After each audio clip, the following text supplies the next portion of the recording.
Hello, welcome back to the channel. Today we're diving straight into how to use UpBase for managing a professional sports team. This is your full 2025 guide.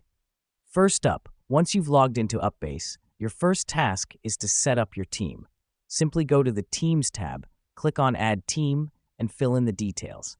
This helps us because it creates a central hub, a virtual locker room, if you will, for all your team members.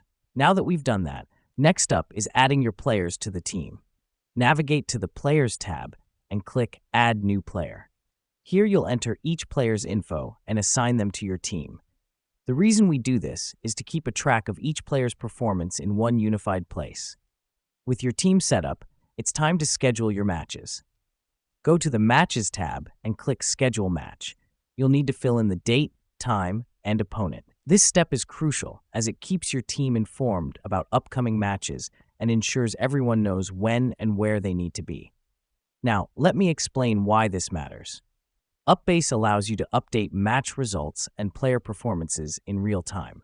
So after each match, go back to the Matches tab, select the match you've just played, and update the scores. This helps us because the software then automatically updates the player and team statistics, giving you a clear overview of your team's performance. Lastly, use the Messages tab to communicate with your team. Post updates, share strategies, or even just give the team a motivational boost. This is vital as it fosters a strong team spirit and ensures everyone stays on the same page. And there you have it. In a matter of minutes, we've set up your team on UpBase, scheduled your matches, and even communicated with your team. UpBase really is a game changer in managing a professional sports team. Thanks for tuning in, and we'll see you in the next video.